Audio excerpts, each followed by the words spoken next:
تمام محامد ہیں اس ذات پاک کے لیے جو ہم سب کے داتا اور مشکل کشا اور خدائے ذوالجلال ہے، اس دنیا فانی میں بھی اور اس دار بقا میں بھی، اور لاکھوں کربوں بے شمار درود و سلام ہوں آمنہ کے لال، مکہ کے در یتیم حضرت محمد مصطفیٰ احمد مجتبیٰ جناب نبی کریم صلی اللہ علیہ وسلم پر، ان کی آل اور ان کے اصحاب اور سب متقین پر۔ پیارے بھائیوں، میری ماؤں اور بہنوں، آج کی ویڈیو میں ہم ماہ شوال کے فضائل و خصوصیات کا ذکر کریں گے۔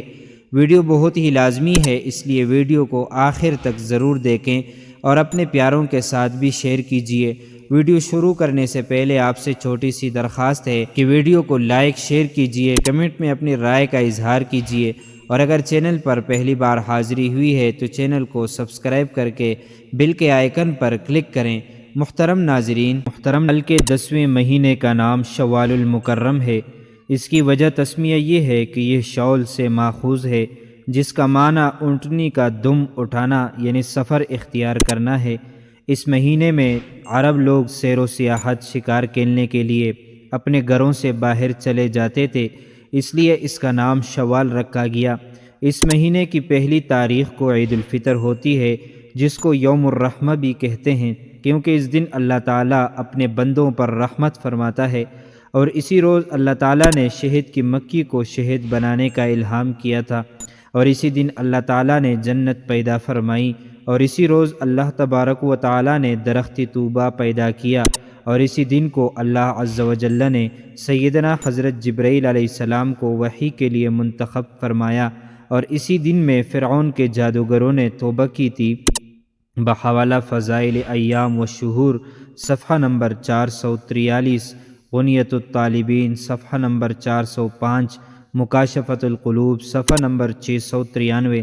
اور اسی مہینے کی چوتھی تاریخ کو سید العالمین رحمت للعالمین صلی اللہ علیہ وسلم نجران کے نصرانیوں کے ساتھ مباہلہ کے لیے نکلے تھے، اور اسی ماہ کی 15ویں تاریخ کو احد کی لڑائی ہوئی، جس میں سید الشہداء حضرت امیر حمزہ رضی اللہ عنہ شہید ہوئے تھے، اور اسی ماہ کی 25 تاریخ سے آخری ماہ تک جتنے دن ہیں وہ قوم عاد کے لیے منحوس دن تھے، جن میں اللہ جل شانہ نے قوم عاد کو ہلاک فرمایا تھا۔ بحوالہ فضائل ایام و شہور صفحہ نمبر 444، بحوالہ عجائب المخلوقات صفحہ نمبر 46۔ شوال کی فضیلت: یہ مبارک مہینہ وہ ہے کہ جو حج کے مہینوں کا پہلا مہینہ ہے، یعنی حج کی نیت سے آغاز سفر، اسے شہر الفطر بھی کہتے ہیں۔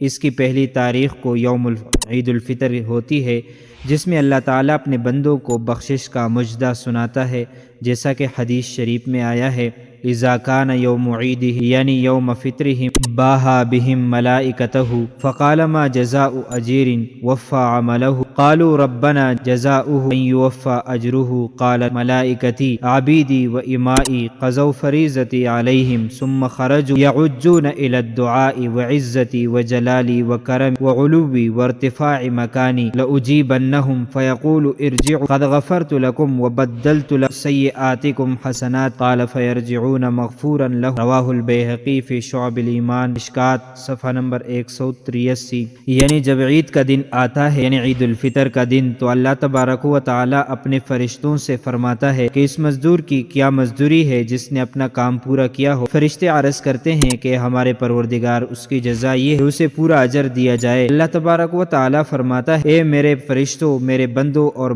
بندیوں نے میرے فریضے کو ادا کر دیا ہے۔ پھر وہ عیدگاہ کی طرف نکلے دعا کے لیے پکارتے ہوئے، اور مجھے اپنی عزت و جلال، اکرام و بلندی، بلند مرتبہ کی قسم میں ان کی دعا کو قبول کروں گا۔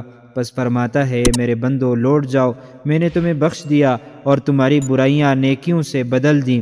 حضور صلی اللہ علیہ وسلم نے فرمایا کہ لوگ اس حال میں واپس لوٹتے ہیں کہ ان کی بخشش ہو چکی ہوتی ہیں۔ سبحان اللہ۔ حضرت انس بن مالک رضی اللہ عنہ سے مروی ہے کہ نبی اکرم صلی اللہ علیہ وسلم نے فرمایا، اللہ تعالیٰ اس شخص کو جس نے ماہ رمضان میں روزے رکھے، عید الفطر کی رات میں پورا اجر عطا فرما دیتا ہے، اور عید کی صبح فرشتوں کو حکم دیتا ہے کہ زمین پر جاؤ اور ہر گلی کوچے میں اور بازار میں اعلان کر دو، اس آواز کو جن و انس کے علاوہ تمام مخلوق سنتی ہے، محمد صلی اللہ علیہ وسلم کے امتیوں، اپنے رب کی طرف بڑھو، وہ تمہاری توڑی نماز کو قبول کر کے بڑا اجر عطا فرماتا ہے اور بڑے بڑے گناہوں کو بخش دیتا ہے۔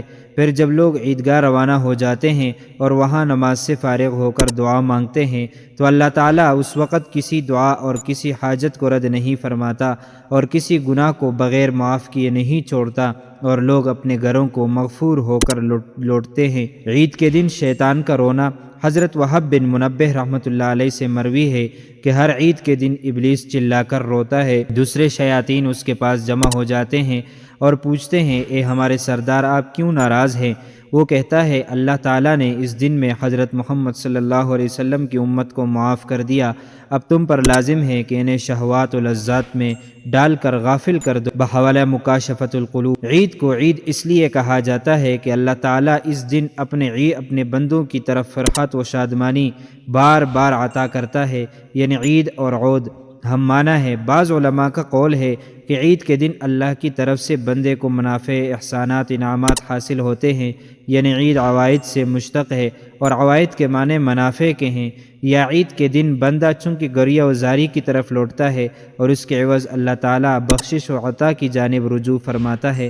بعض علماء کا کہنا ہے کہ اس کی وجہ تسمیہ یہ ہے کہ بندہ اطاعت الہی سے اطاعت رسول کی طرف رجوع کرتا ہے اور فرض کے بعد سنت کی طرف پلٹتا ہے، ماہ رمضان کے روزے رکھنے کے بعد ماہ شوال کے 6 روزوں کی طرف متوجہ ہوتا ہے، اس لیے اس کو عید کہتے ہیں۔ عید کی وجہ تسمیہ کے متعلق بعض علماء کا کہنا ہے کہ عید کو عید اس لیے کہا جاتا ہے کہ اس دن مسلمانوں سے کہا جاتا ہے، اللہ تعالیٰ فرماتا ہے کہ اب تم مغفور ہو کر اپنے گھروں و مقامات کو لوٹ جاؤ۔ بعض علماء نے فرمایا کہ اس کو عید اس لیے کہا گیا ہے کہ اس میں وعدہ و وعید کا ذکر ہے، باندی اور غلام کی آزادی کا دن ہے۔ حق تعالیٰ اس دن اپنے قریب اور بعید مخلوق کی طرف توجہ فرماتا ہے۔ کمزور و ناتواں بندے اپنے رب کے سامنے گناہوں سے توبہ اور رجوع کرتے ہیں۔ بحوالہ معزز ناظرین و سامعین، یہ تھی ہماری آج کی ویڈیو۔ ہم پر امید ہیں کہ آپ کو ہماری آج والی ویڈیو پسند آئی ہوگی۔ اس طرح کی مزید معلومات کے لیے امانت خدا اور نبی یوٹیوب چینل کو سبسکرائب کیجیے۔ اگر زندگی کے لمحات مزید باقی رہے تو آپ کے لیے ایک اور بہترین ویڈیو بطور تحفہ اللہ تعالیٰ کی رضا کے خاطر پیش کروں گا۔ تب تک کے لیے مجھے دیجیے اجازت۔ اللہ تعالیٰ سے دعا ہے کہ اللہ تعالیٰ ہمیں رمضان کے صدقے معاف فرمائے۔